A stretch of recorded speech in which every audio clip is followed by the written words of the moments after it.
até o verso 43 no último domingo, e hoje eu vou pegar do 43 até o 52 para nós encerrarmos. Eu vou fazer um fechamento do capítulo do Cântico para podermos entender a sessão que se segue.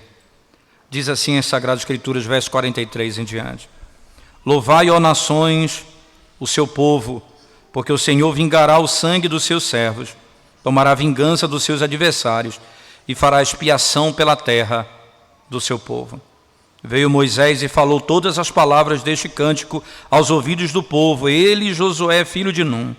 Tendo Moisés falado todas estas palavras a todo Israel, disse-lhes: aplicai o coração a todas as palavras que hoje testifico entre vós, para que ordeneis a vossos filhos que cuidem de cumprir todas as palavras desta lei. Porque esta palavra não é para vós outros coisa vã, antes é a vossa vida, e por esta mesma palavra prolongareis os dias na terra, a qual, passando o Jordão, ides para possuir.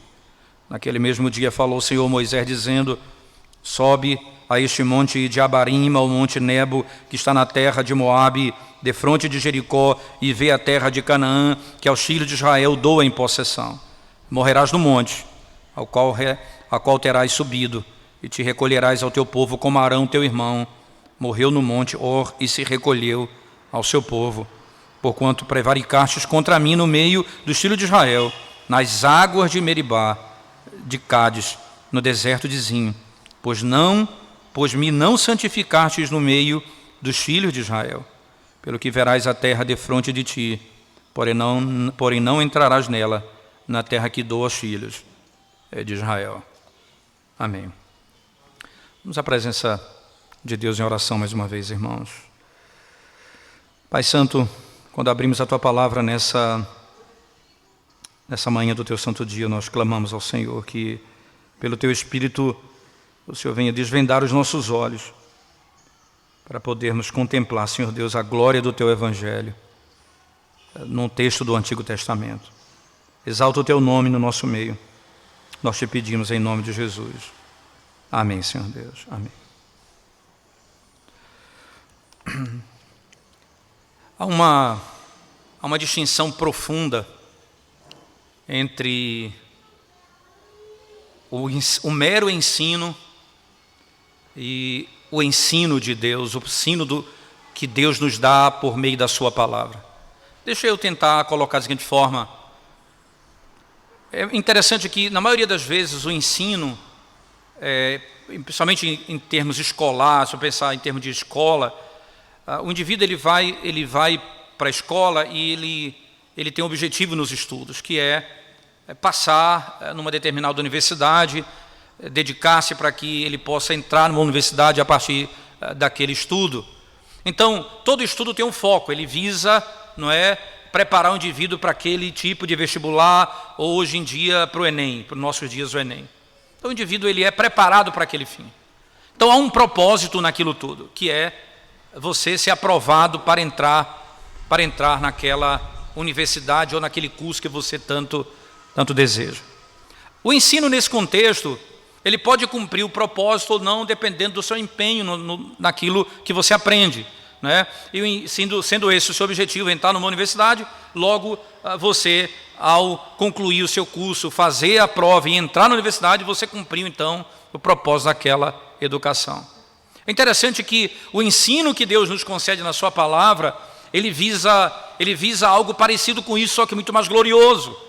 E é por isso que é interessante, há um objetivo, você tem um foco, né? Então, você monta uma escada no ensino secular, onde o indivíduo diz assim, quando entenda a palavra secular, eu estou separando do ensino da palavra de Deus, ou o ensino secular sem a palavra de Deus. Então, apenas o mero conhecimento. Você vai aprendendo as etapas, você aprende a ler, depois você aprende a produzir um texto, você aprende a interpretar, e você vai adiante até o dia que você é capaz de resolver alguns cálculos bem complexos, e você parece que vai terminar a sua vida ali. Acontece que na Escritura há um propósito muito claro na revelação. O Senhor revela a sua vontade, a sua verdade, e tem um propósito muito mais glorioso, que não é necessariamente devotado às coisas últimas dessa terra, mas para a eternidade. E que esse conhecimento, ele deve permear todo o conhecimento. É interessante porque os conhecimentos que nós temos hoje, não imaginem vocês que eles não estejam indicados na própria Escritura ou manifestados na própria palavra. O ponto é que nós não somos chamados simplesmente a fazer ciência. Na Bíblia, você não tem esse tipo de linguagem. O que você tem você é ordenado a conhecer a lei de Deus para que você possa ler todas as coisas. Entende? O ponto é, se você não conhece a lei de Deus, tudo se resume a você passar no determinado curso e ter um determinado diploma. Pela lei de Deus, você tem um propósito mais glorioso em todo o conhecimento, que é a própria glória de Deus. Que é a própria glória de Deus. E, consequentemente, os caminhos que você segue, o objetivo que você segue, visa algo superior. O ponto é, e é interessante nós falarmos nisso, porque o texto que nós lemos, depois de, veja irmãos, nós estamos aqui concluindo o Deuteronômio, e toda a lei foi ensinada, e mais do que ensinada, explicada, aplicada ao povo, e anunciado o futuro segundo aquilo que vai acontecer pela palavra. Mas mesmo assim, o propósito vai ser, como está posto aqui no versículo 46. Aplicai o coração a todas as palavras que hoje testifico entre vós, para que ordeneis a vossos filhos que cuidem de cumprir todas as palavras desta lei. Vocês vão conhecer toda essa verdade, aplicar o seu coração e instruir os seus filhos nessa verdade. Somente por meio da lei, da palavra de Deus, os seus filhos serão capazes de interpretar o mundo corretamente e fazer com que as coisas que são simplesmente básicas nessa vida sejam gloriosas. Você vai descobrir a beleza do fazer o que Deus ordenou fazer. O conhecimento vai te mandar fazer, Deus vai te ensinar a beleza do fazer, a glória do fazer, a honra em fazer, o benefício de fazer. E isso talvez seja o maior de todos os benefícios, em construir o seu conhecimento a partir das Sagradas Escrituras. A partir das Sagradas Escrituras.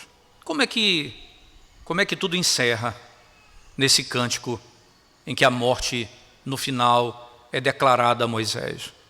Como tudo se encerra? Primeiro, com a interpretação gloriosa. Vamos lá para o verso 43, que encerra o cântico. Louvai, ó nações, o seu povo.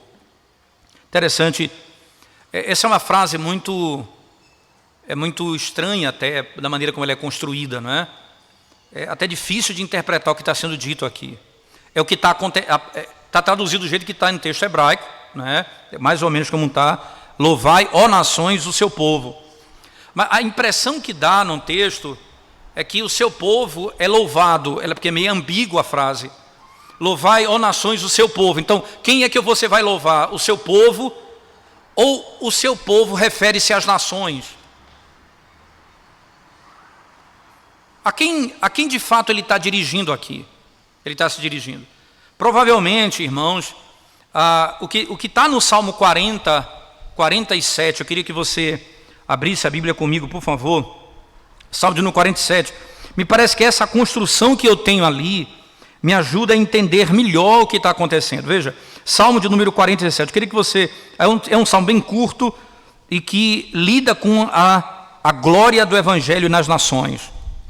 O Salmo 47 diz assim: batei palmas, todos os povos, celebrai a Deus com voz de júbilo, pois o Senhor Altíssimo é tremendo, é o grande Rei de toda a terra.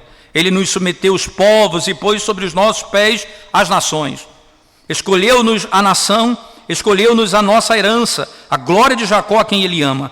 Subiu Deus por entre aclamações, o Senhor ao som da trombeta, salmodiai a Deus, cantai louvores, salmodiai o nosso Rei, cantai louvores. Deus é o Rei de toda a terra, salmodiai com harmonioso cântico. Deus reina sobre as nações, Deus se assenta no seu santo trono, os príncipes dos povos se reúnem, o povo do Deus de Abraão. Veja, ele diz, os príncipes dos povos se reúnem. Aí ele põe como aposto, o povo do Deus de Abraão. Ele chama os príncipes dos povos de o povo do Deus de Abraão. Como se literalmente, como o texto está dizendo, eles são filhos de Abraão. O caminho da história está posto lá, e me parece que é isso que está sendo dito aqui em Deuteronômio.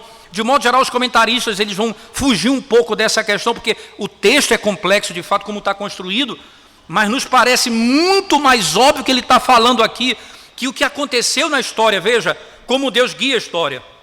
Deus criou o mundo, separou um povo para si dentre as nações da terra, e escolheu esse povo antes da fundação do mundo.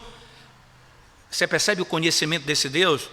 Ele é eterno, ele escolhe um povo antes desse povo existir, ele separa esse povo antes dos povos existirem, e na história ele faz isso.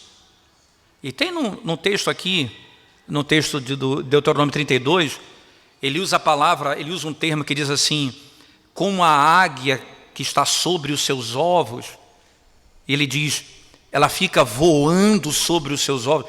Essa palavra, voar, que é traduzida de modo diferente a nossa Bíblia, aqui no texto de Deuteronômio 32, é a única vez que essa palavra aparece em toda a Bíblia, é lá em Gênesis capítulo 1, quando diz, o Espírito de Deus pairava por sobre a água.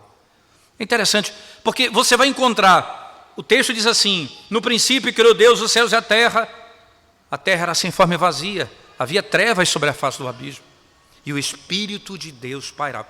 Aí você vai encontrar imediatamente após uma ordem, haja luz e houve luz. O Espírito como se estivesse produzindo. Essa imagem que você tem da redenção, nós estamos mortos e o Espírito nos regenera, ele abre o nosso entendimento, ele dá vida para que eu creia na palavra. Ele opera exatamente o princípio da criação. Ele vai como a águia que vai sobre os seus ovos, e ali eles saem, dão vida. Ele descreve a história dessa forma. A eternidade, a escolha de um povo,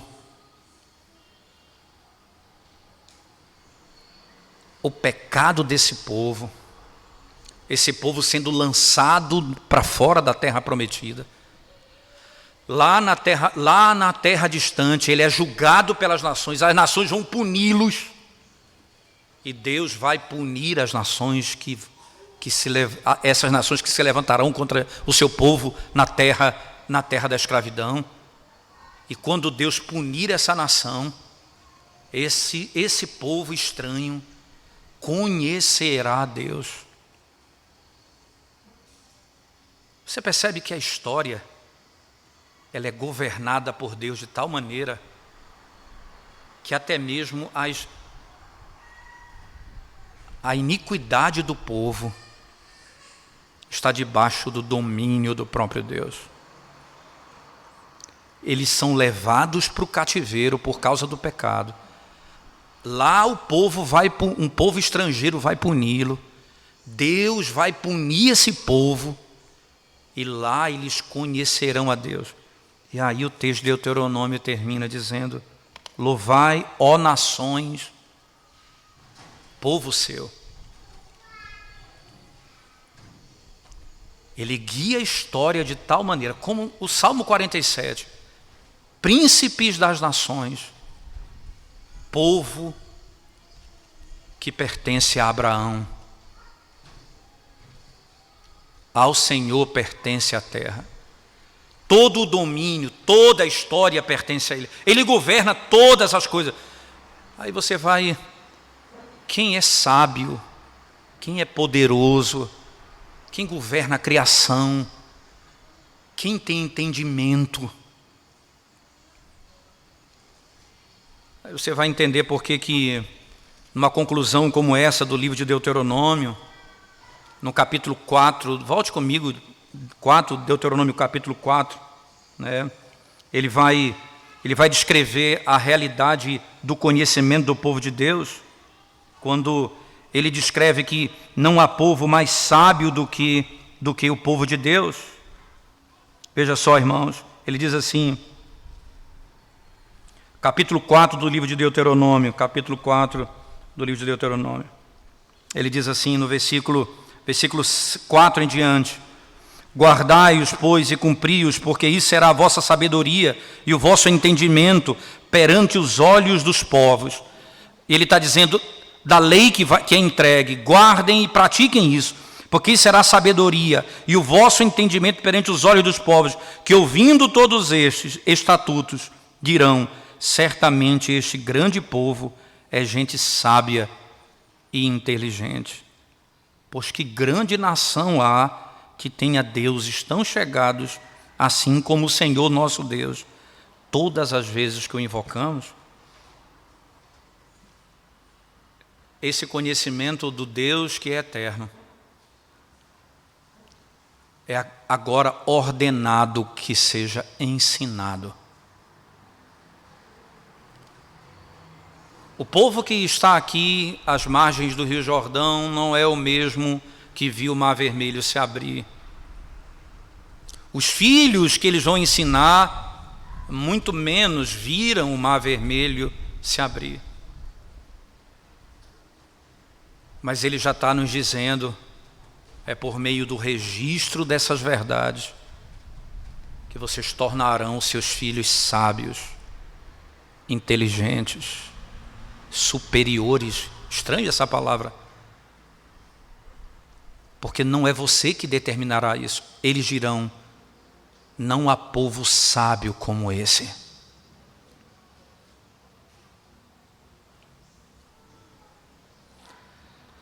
Não há povo sábio como esse povo. Como pode o Deus que pune o seu povo por meio de uma nação inimiga, esse Deus vai salvar essa nação pelo seu conhecimento? Pelo seu conhecimento. Quem mais? Quem pode se igualar ao nosso Deus? Quem pode dizer que é igual ao nosso Deus? Não há ninguém que possa dizer isso. Não há ninguém que possa assumir essa verdade. Terminado esse cântico, agora o cântico é entregue aos filhos de Israel. Moisés falou a todos que podiam ouvir naquele momento. Segundo o versículo 44 e 45, Josué estava do lado dele.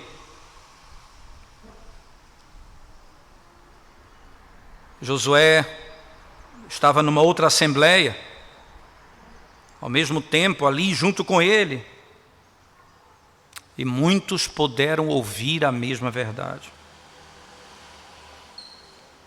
Olha o texto comigo, irmãos. Verso 44, preste atenção no que acontece com eles. Diz assim: veio Moisés e falou todas as palavras deste cântico aos ouvidos do povo, ele e Josué, filho de Num, tendo Moisés falado todas essas palavras a todo Israel. Entende? Moisés, Josué e os filhos de Num. Significa dizer, e aqui é interessante, não é que eles estavam falando ao mesmo tempo. Eles estavam falando as mesmas palavras ao povo, cada um falando com um grupo específico. E o que é o ponto aqui? Primeiro, vai dar continuidade ao ensino. Segundo, não existe 2 ou 3 ou 4 ou 5 tipos de ensino diferentes.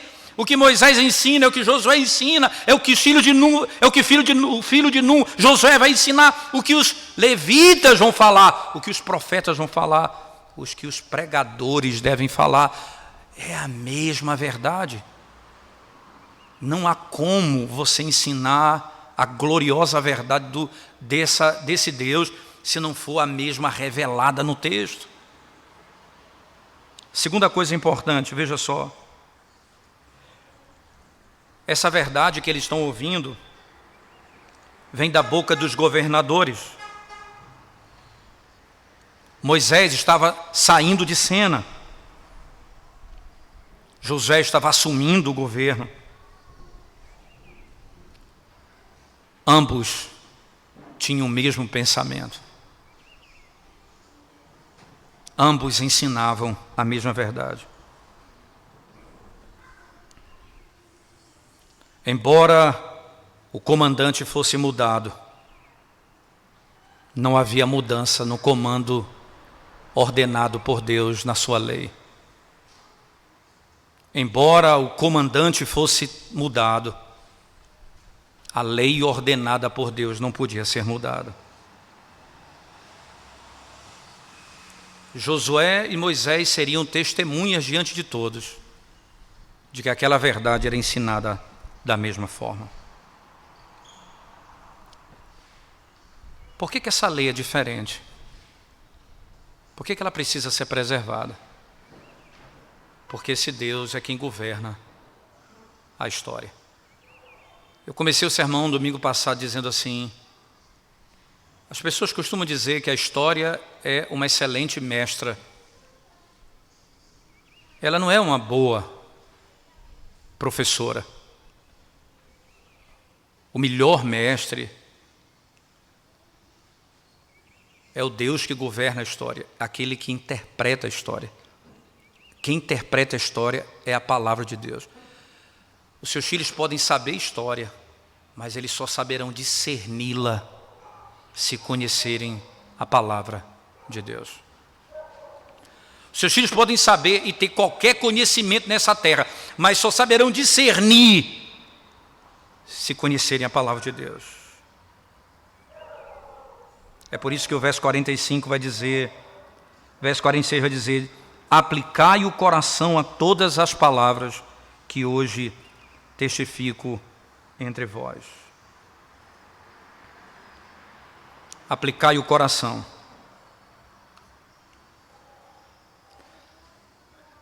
O ensino, ele não é o que eu sei e o que eu passo. Se o meu objetivo é a glória de Deus e alcançar o coração dos meus filhos, primeiramente eu preciso guardar essa lei no meu coração. Esse é um princípio fundamental. Está lá em Deuteronômio 6 a mesma coisa. Ele vai dizer: guarda no teu coração e ensina os teus filhos. Ele vai dizer aqui também: guarda no teu coração e então ensina os teus filhos.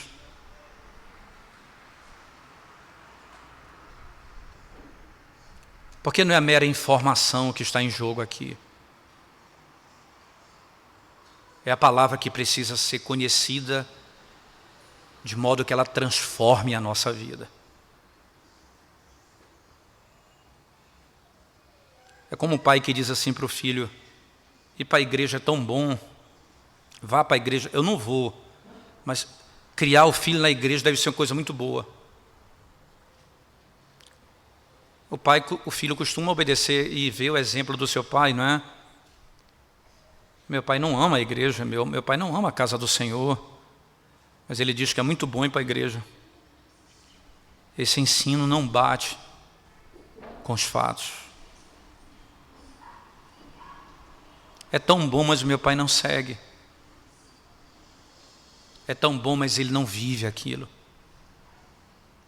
A primeira preocupação de Moisés é: aplicai o coração a todas as palavras que hoje testifico entre vós. Que hoje testifico entre vós.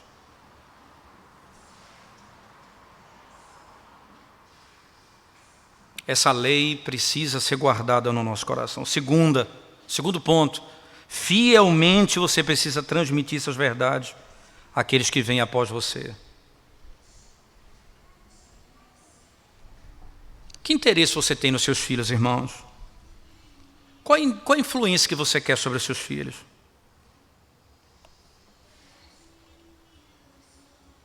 O que você ensina aos seus filhos? O que você quer imprimir no coração deles?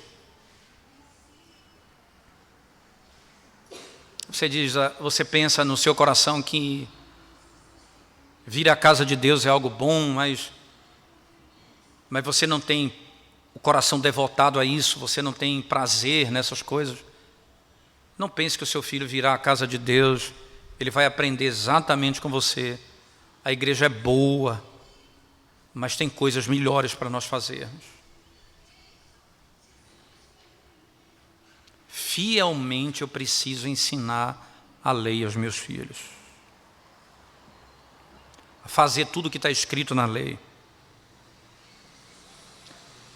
Uma coisa que no meio da educação normalmente se diz, a gente ouve muito isso, as pessoas que lidam com a educação dizem assim,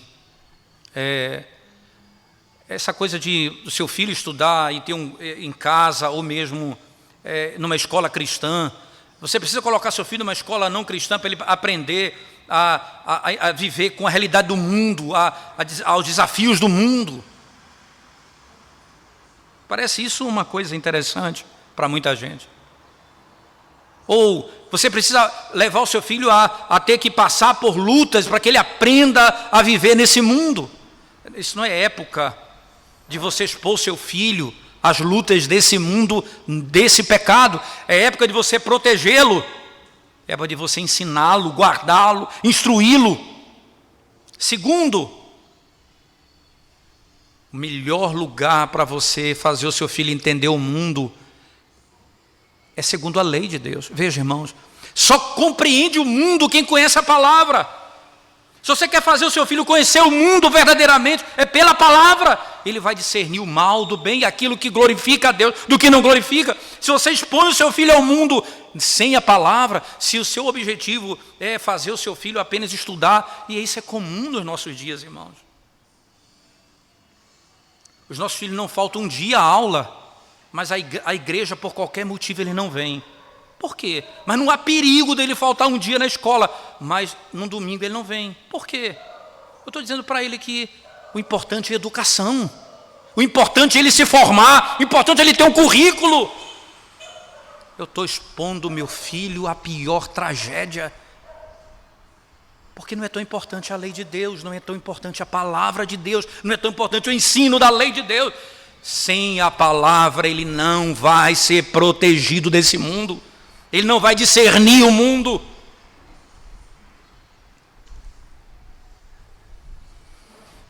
É meu papel, como pai, como pastor, é seu papel como pai, como mãe, é imprimir no coração do seu filho o amor pela lei, pela promessa revelada nas Escrituras. Enquanto nós falamos, os nossos filhos não são tão sábios assim, porque não tem tanto conhecimento lá fora. O texto de Deuteronômio 4 diz, eles vão dizer, não há povo tão sábio como esse, a quem Deus revelou seus estatutos tão claramente. Isso me preocupa na nossa geração, irmãos, profundamente o que está acontecendo. Quando eu vejo jovens, e aí é um princípio de alguma coisa que eu tenho pensado recentemente, é uma coisa muito recente que eu tenho pensado. Eu tenho ouvido, por exemplo, aí um determinado pregador pregou e aí escreveram, gente, ele citou Star Wars. Fiquei, que coisa. Aí outro disse assim, amei o livro porque naquele livro ele citou o filme que eu mais gosto. Rapaz, quanta cultura, não é? Antigamente, irmãos, era assim. Ele citou Jonathan Edwards, ele citou Calvino, ele citou Lutero, ele citou Thomas Boston, ele citou os puritanos, ele citou hoje Star Wars, Senhor dos Anéis, uma sociedade que vai se esvaindo. A juventude que não se apega à teologia pesada, ao conhecimento da palavra.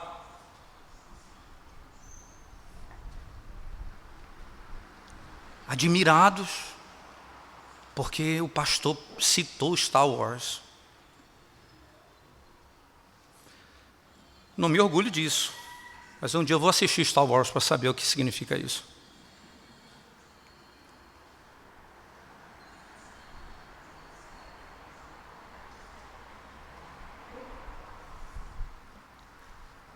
O que se imprime numa sociedade e o apego que se tem à palavra e à instrução tem sido perdido pela leitura rasa das coisas.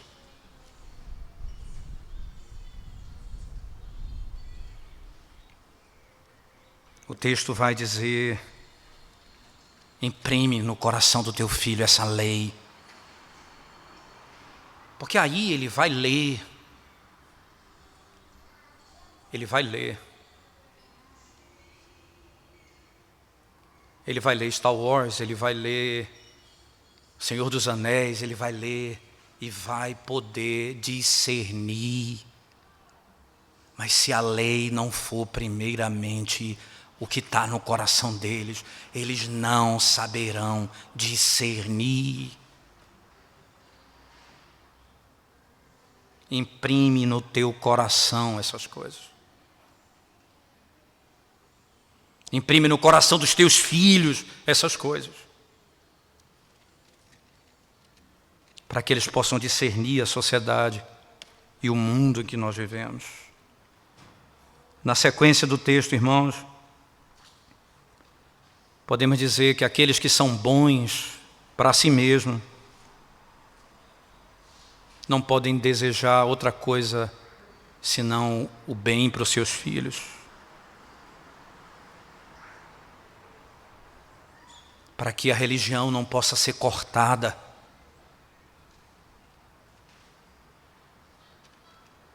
Onde não se preocupa com os... Às vezes a igreja não se preocupa com os filhos. Por que não se preocupa com os filhos? Porque eles estão todos num culto, deveria ter uma salinha para eles lá atrás, ficarem com uma professora lá, e a igreja não tem um planejamento para as crianças. No planejamento para as crianças é que elas com seus pais, sentadas junto com seus pais, adorem a Deus. Mas tem outro planejamento para os seus filhos. É que se não fizermos isso, em pouco tempo, o culto verdadeiro a Deus se acaba. Não é à toa que ele diz: guarda no teu coração, instrui os teus filhos. É por isso que o culto é transtornado, é por isso que o jovem não aguenta mais adorar a Deus dessa forma. É por isso precisa de um culto mais moderno, de uma música mais moderna, de um culto mais estranho, cada vez, porque os nossos filhos não são trazidos e não são levados diante da lei de Deus a aprender a amar os decretos do Senhor. Desde cedo. Aí nós vamos respeitar o culto e vamos manter o culto ao Senhor. Não vamos ter problema lá na frente, não. Porque se morrermos, os nossos filhos darão continuidade a essa adoração bíblica a Deus.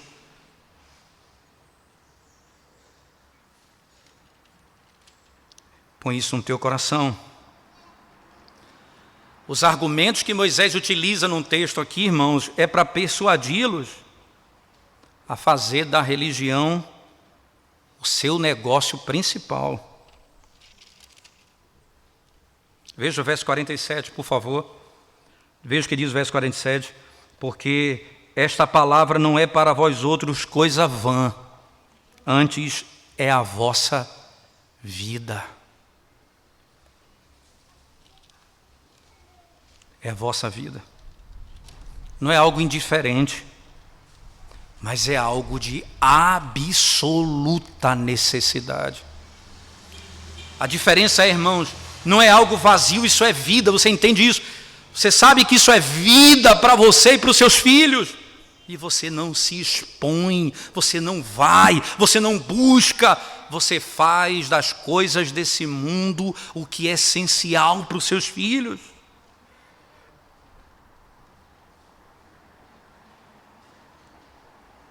A religião é uma questão de vida ou morte. Preste atenção, você foi feito eterno. Negligencie a palavra e eternamente você será destruído. Você foi feito eterno. Negligencie a palavra e você será eternamente destruído.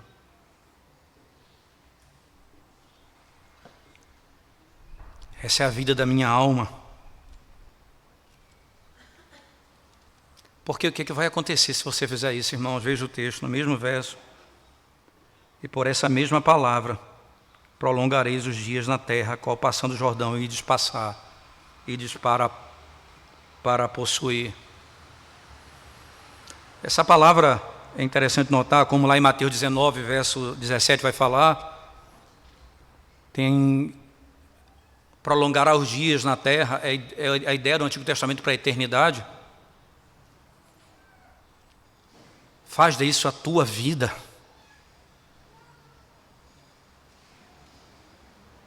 Dedique-se à lei, ao conhecimento das promessas. Leia, irmãos, livros que vão edificar tua alma.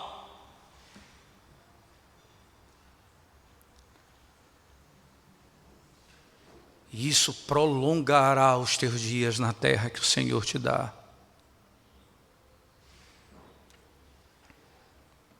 Ele vai fazer isso.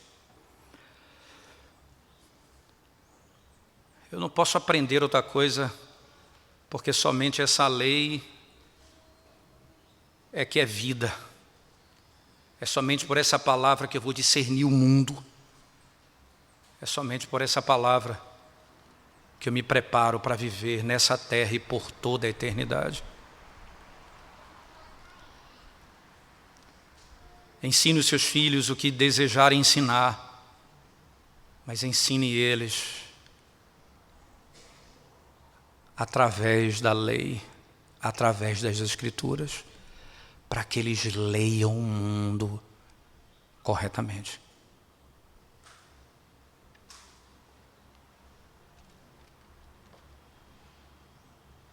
Mas de maneira impressionante o texto termina, Deus dizendo: Moisés, você vai morrer. Que coisa!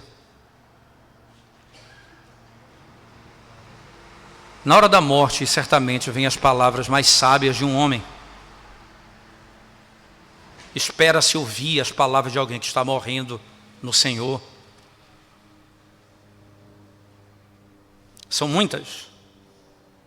O nosso Senhor diz: Pai, em tuas mãos entrego o meu espírito. Antes, Pai, perdoa-os porque não sabem o que fazem.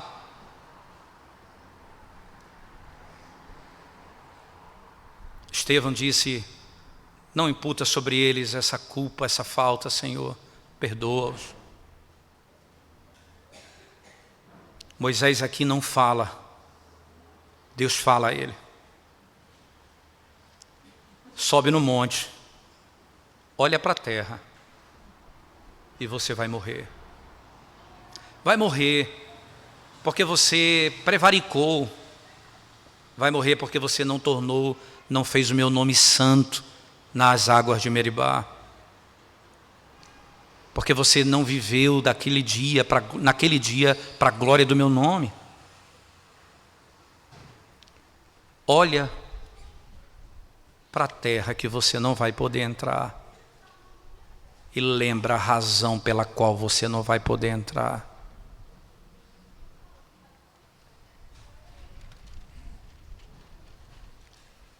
Não há nada mais. Alguém pode imaginar que coisa terrível isso aqui. Mas não há nada mais cheio de esperança do que essa verdade aqui. A morte, você vai lembrar do que você fez e do mal que você fez. Não foi lembrado a Moisés quão justo ele foi, quão digno ele foi. Porque isso vai ser dito na carta aos Hebreus, por exemplo, que ele foi fiel na casa de Deus, que ele cumpriu o que foi ordenado por ele. Mas Deus diz a ele: você pecou antes de morrer. Agora olha para a eternidade, daqui desse monte olha para a eternidade. E você vai lembrar que você não vai adentrar uma pátria terrena, você vai entrar numa pátria celestial. É o que está escrito em Hebreus 11, quando diz de Abraão: ele não esperava uma cidade cujo arquiteto e fundador era Deus, ele esperava uma cidade celestial. Abraão esperava Moisés, olha, e a mesma esperança estava sobre ele.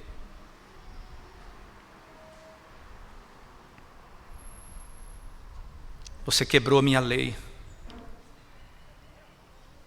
mas é por minha graça que eu te permito ver a glória antes da morte.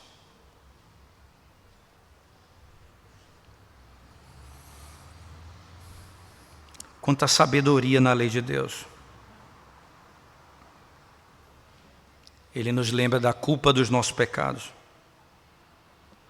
E nos lembra, irmãos, como Ele nos encoraja. De duas formas. Ele diz: lembra do teu irmão Arão, que morreu no monte também. Ele nos encoraja falando dos nossos irmãos que morreram. Mas Ele nos encoraja nos dando a percepção da glória. Pelos meus pecados, eu não entro nessa terra, mas por tua misericórdia, eu contemplo a eternidade.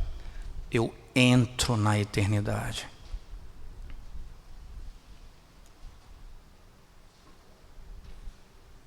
O que você vai ensinar para o seu filho, irmãos?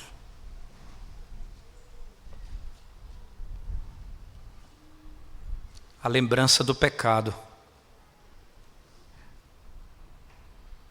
torna a morte terrível. Mas a visão que Deus deu a ele da terra de Canaã arranca o terror da morte.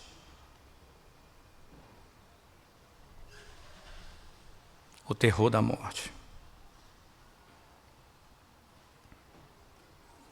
Você foi tirado da terra de Canaã,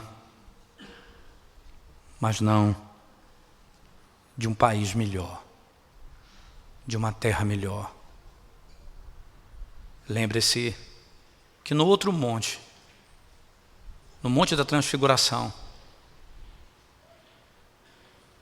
Moisés e Elias apareceram em glória. Sim, eles entraram no gozo celestial. É só a lei e as promessas de Deus que nos fazem entender até na morte a sabedoria. Esse cântico, ele é o fundamento do cântico do Salmo 90, que é um salmo de Moisés. Ensina-me a contar os meus dias, para que eu tenha sabedoria, para que eu tenha vida sábia e alcance a sabedoria. Essa é a sabedoria. Eu sou um pecador, mas a tua graça me alcançou.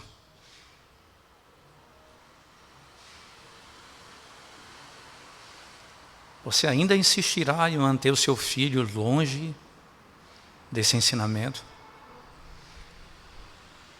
Você ainda insistirá em manter o seu filho longe da palavra de Deus? Não faça isso. É vida, é salvação, é sabedoria, é capacidade, é inteligência. Fará você ver o mundo como ninguém pode ver. fará você ouvir o mundo como ninguém pode ouvir, e fará você falar acerca do mundo como ninguém pode falar.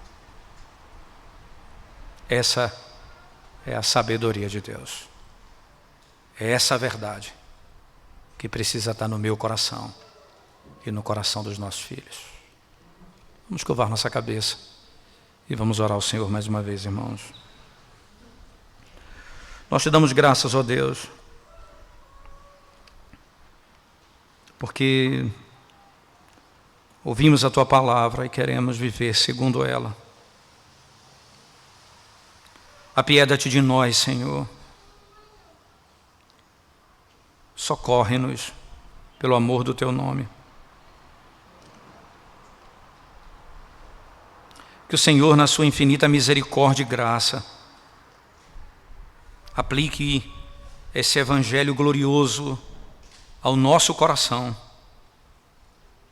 para termos sabedoria e para ensinarmos os nossos filhos no temor do Senhor. Ajuda-nos pelo amor do Teu nome, nós te pedimos. Amém, Senhor Deus. Amém.